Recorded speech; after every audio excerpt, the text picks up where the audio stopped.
ಸ್ನೇಹಿತರೆ, ಎಲ್ಲರಿಗೂ ದಶದಿಕ್ಕು ಡಿಜಿಟಲ್ಗೆ ಸ್ವಾಗತ. ಸ್ನೇಹಿತರೆ, ಯಾವುದೇ ಗೌರ್ನಮೆಂಟ್ ಜಾಬ್ಗಳ ಬಗ್ಗೆ ಮಾಹಿತಿ ಬೇಕಾದರೆ, ತಕ್ಷಣದ ಮಾಹಿತಿ, ಅತಿ ವೇಗವಾಗಿ ಮಾಹಿತಿ ಬೇಕಾದರೆ ನೀವು ನಮ್ಮ ಚಾನಲನ್ನು ಸಬ್ಸ್ಕ್ರೈಬ್ ಆಗಿರಿ. ಸೊ ಯಾವುದೇ ಸರ್ಕಾರಿ ಹುದ್ದೆಗಳ ಕುರಿತ ಮಾಹಿತಿ ಅಥವಾ ಅರೆ ಸರ್ಕಾರಿ ಹುದ್ದೆಗಳ ಕುರಿತ ಮಾಹಿತಿ, ರಾಜ್ಯ ಸರ್ಕಾರ, ಕೇಂದ್ರ ಸರ್ಕಾರದ ಯಾವುದೇ ಹುದ್ದೆಗಳ ಮಾಹಿತಿಯನ್ನು ನಿಮ್ಮ ಮುಂದೆ ಇಡುವಂಥ ಕೆಲಸವನ್ನು ನಾವು ಮಾಡ್ತೀವಿ. ಸ್ನೇಹಿತರೆ, ನೀವಿನ್ನೂ ನಮ್ಮ ಚಾನಲನ್ನು ಸಬ್ಸ್ಕ್ರೈಬ್ ಆಗಿಲ್ಲ ಅಂದರೆ ಸಬ್ಸ್ಕ್ರೈಬ್ ಆಗಿ ಅಂತ ಹೇಳ್ತಾ, ನೋಡಿ ಇದೀಗ ಹೊಸ ನೋಟಿಫಿಕೇಷನ್ ಹೊರಬಿದ್ದಿದೆ. ಕೊನೆಯ ದಿನಾಂಕ ಬಂದು ಡಿಸೆಂಬರ್ 2, 2025 ಸಂಜೆ 5 ಗಂಟೆಗೆ ಲಾಸ್ಟ್ ಡೇಟ್ ಇದೆ. ಹಾಗಾದರೆ ಯಾವ ಹುದ್ದೆಗಳು, ಎಷ್ಟು ಹುದ್ದೆಗಳು ಅಂತ ನೋಡೋಣ ಬನ್ನಿ. ಸ್ನೇಹಿತರೆ, ನಿಮಗೆ ಗೊತ್ತಿರಲಿ, ಇದು ಏನು ಏಮ್ಸಲ್ಲಿ ಕರೆದಿರುವಂಥದ್ದು 1383 ಹುದ್ದೆಗಳು. ಸೊ ಯಾವೆಲ್ಲ ಹುದ್ದೆಗಳನ್ನು ಕರೆದಿದ್ದಾರೆ ಅದನ್ನು ನೋಡೋಣ. ಅಪ್ಲಿಕೇಶನ್ ಆರಂಭ ಆಗಿರುವಂಥದ್ದು 14/11/2025. ಕಡೆಯ ದಿನಾಂಕ 12/2 ಅಂದರೆ ಎರಡನೇ ತಾರೀಕು ಡಿಸೆಂಬರ್ 25. ನೋಡಿ, NOC ಅಪ್ಲಿಕೇಶನ್ ವರ್ಕಿಂಗ್ ಅಂದರೆ 6ನೇ ತಾರೀಕೆಲ್ಲ ಚೆಕ್ ಮಾಡ್ತಾರೆ ಅನ್ನುವಂಥದ್ದು ನಿಮಗೆಲ್ಲ ಗೊತ್ತಿರಲಿ. ಹಾಗಾದರೆ ಯಾವ್ಯಾವ ಹುದ್ದೆಗಳಿಗೆ ಕಾಲ್ಫಾರ್ಮ್ ಆಗಿದೆ ಅದೆಲ್ಲವನ್ನು ಕಂಪ್ಲೀಟಾಗಿ ನೋಡೋಣ ಬನ್ನಿ.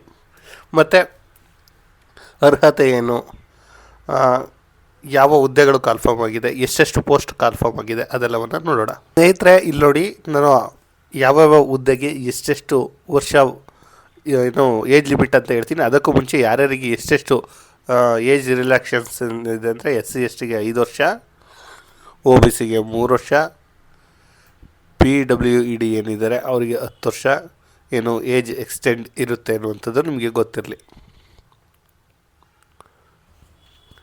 ಜೂನಿಯರ್ ಅಡ್ಮಿನಿಸ್ಟ್ರೇಟಿವ್ ಅಸಿಸ್ಟೆಂಟ್ನ ಕಾಲ್ಫಾರ್ಮ್ ಆಗಿದೆ. ಏಮ್ಸ್ ಭೂಪಾಲ್ನಲ್ಲಿ 18ರಿಂದ 30 ವರ್ಷ ಲಿಮಿಟೆಡ್ ಇದೆ. 2 ಪೋಸ್ಟ್ಗಳು. 12th ಪಾಸ್ ಆಗಿದ್ದರೆ ಸಾಕು, ಅಪ್ಲೈ ಮಾಡ್ಬೋದು. ಅದರ ಜೊತೆಗೆ ಸ್ಕಿಲ್ ಟೆಸ್ಟ್ ಇರುತ್ತೆ, ಕಂಪ್ಯೂಟರ್ ಟೈಪಿಂಗ್ ಸ್ಪೀಡ್ ಇರುತ್ತೆ. 35 ಪದಗಳನ್ನು ನಿಮಿಷದಲ್ಲಿ ಟೈಪ್ ಮಾಡಬೇಕಾಗುತ್ತೆ ಅಷ್ಟೇ. ಇಂಗ್ಲೀಷ್ ಆರ್ ಹಿಂದಿ ಯಾವುದಾದ್ರೂ ಒಂದರಲ್ಲಿ ಟೈಪ್ ಮಾಡಬೇಕಾಗುತ್ತೆ. ಇನ್ನು ಜೂನಿಯರ್ ಅಸಿಸ್ಟೆಂಟು ಇದೆಲ್ಲಾಗಿದೆ, ಭುವನೇಶ್ವರದಲ್ಲಾಗಿದೆ. 2 ಪೋಸ್ಟ್ಗಳು, ಸೇಮ್ ಕ್ವಾಲಿಫಿಕೇಷನ್ನು. ಜೂನಿಯರ್ ಅಸಿಸ್ಟೆಂಟು ಏಮ್ಸ್ ಕಲ್ಯಾಣಿ ಅಂತಿದೆ, ಸೇಮ್ ಇದೆ ಏನು ಕ್ವಾಲಿಫಿಕೇಷನು. Junior assistant same. ನ್ಯೂ ಡೆಲ್ಲಿಯಲ್ಲಾಗಿದೆ, essential 12th class equivalent, same. Age ನೋಡಿ 18ರಿಂದ 27. ಇಲ್ಲಿ ನೋಡಿ, ಬಟ್ಟಿಂದ ಏನಿದೆ ಏಮ್ಸಲ್ಲಿ 30 ವರ್ಷದವರೆಗೂ ಎಕ್ಸ್ಟೆಂಡ್ ಇದೆ. ಮಾಮೂಲಿ ಹೇಳ್ದಂಗೆ OBCಗೆ 3, SC/STಗೆ 5 ವರ್ಷ ಎಕ್ಸ್ಟೆಂಡ್ ಇರುತ್ತೆ. ಸೇಮ್ 12th ಪಾಸ್ ಆಗಿರಬೇಕು. Skill test, computer speed, word typing 35 ಇರಬೇಕು. ಇನ್ನು ಬಿಲಾಸ್ಪುರದಲ್ಲಾಗಿದೆ 2 ಪೋಸ್ಟ್ಗಳು. ಅದೇ ಥರ ಇನ್ನು ಲೋಯರ್ ಡಿವಿಷನ್ ಕ್ಲರ್ಕ್ದು ಇದು ಬಂದು ರಾಯ್ಬರೇಲಿಯಲ್ಲಾಗಿದೆ. ಏಜ್ 18ರಿಂದ, ಸೇಮ್ 12th ಪಾಸ್ ಆಗಿದ್ದರೆ ಸಾಕು. ಮುಂದೆ ಹೋಗೋಣ. ಲೋವರ್ ಡಿವಿಷನ್ ಕ್ಲರ್ಕ್ ಬಂದು ನ್ಯೂ ಡೆಲ್ಲಿಯಲ್ಲಾಗಿದೆ, 2 post, same. Second PUC pass ಆಗಿದ್ದರೆ ಸಾಕಾಗಿದೆ. ಸ್ವಲ್ಪ ಕಂಪ್ಯೂಟರ್ ಟೆಸ್ಟ್ ಇರಬೇಕು, ಲಿಮಿಟ್ ಇಲ್ಲಿದೆ. ಸೇಮ್ ಲೋಯರ್ ಡಿವಿಷನ್ ಕ್ಲರ್ಕು ಚೆನ್ನೈನಲ್ಲಿ ಕಾಲ್ಫಾರ್ಮ್ ಆಗಿದೆ. ಸೊ ನಾವು ಚೆನ್ನೈನಲ್ಲಿ ನೀವೇನಾದರೂ ಆಗ ಅಪ್ಲೈ ಮಾಡೋದಾದರೆ ಅಪ್ಲೈ ಮಾಡೋದು. 12th ಕ್ಲಾಸ್ ಈಕ್ವಲೆಂಟ್ ಕ್ವಾಲಿಫಿಕೇಷನ್ ಏನಿದೆ ಇಲ್ಲಿ.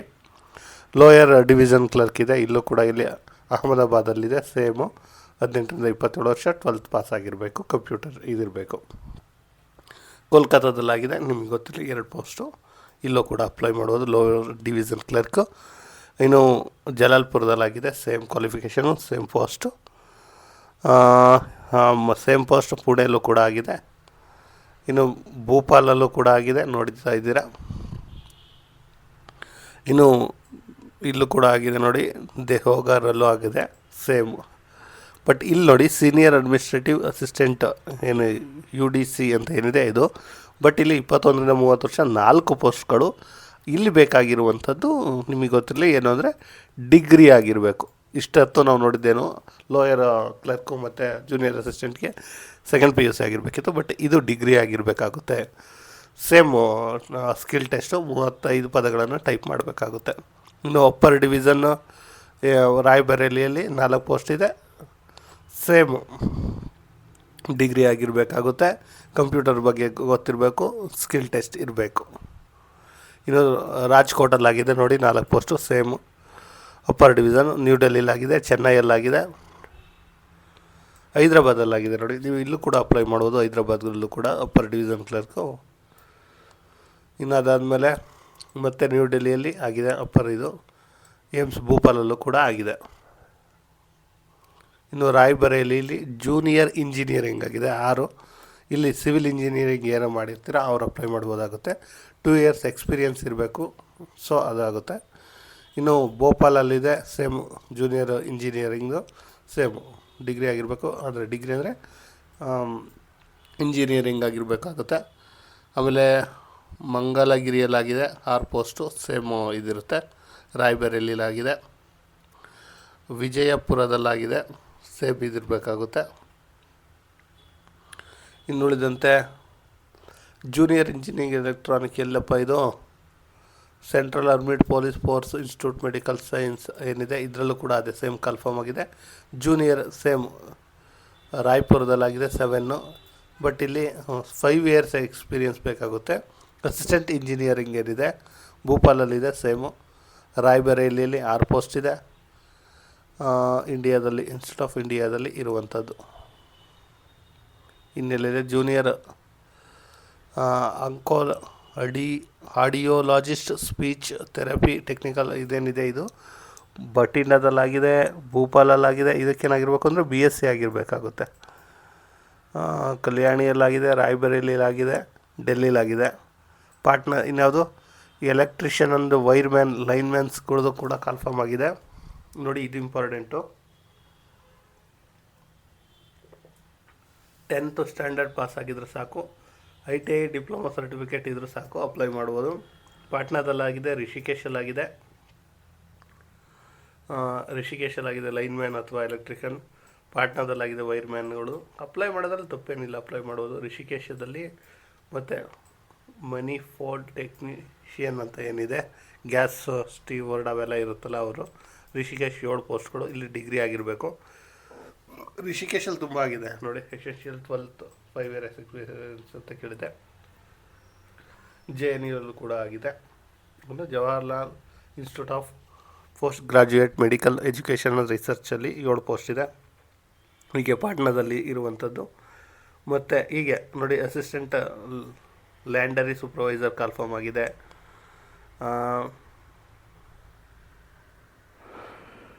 ಇದಾದಮೇಲೆ ಇಲ್ಲೇ ನೋಡಿ ಟೆಕ್ನಿಕಲ್ ಅಷ್ಟೇನ ಟೆಕ್ನಿಷಿಯನ್, ಹೀಗೆ ತುಂಬ ಪೋಸ್ಟ್ಗಳು ಕನ್ಫರ್ಮ್ ಆಗಿದೆ. ಭೂಪಾಲ್ 6 ಪೋಸ್ಟು. ನೋಡಿ BA BSc second year SLC ಯಾರು ಮಾಡಿದರೂ ಕೂಡ ಇದೆ. ಮಂಗಳಗಿರಿಯಲ್ಲಿ 6 ಪೋಸ್ಟ್ ಆಗಿದೆ ಟೆಕ್ನಿಷಿಯನ್ಸು. ಬಠಿಂಡದಲ್ಲಿದೆ, ನಾಗ್ಪುರದಲ್ಲಿದೆ, ಕಲ್ಯಾಣಿಯಲ್ಲಿದೆ ನೋಡಬಹುದಾಗಿದೆ. ಇನ್ನು ರಿಷಿಕೇಶಿ ಇದೆ, ಅವಂತಿಪುರದಲ್ಲಿದೆ,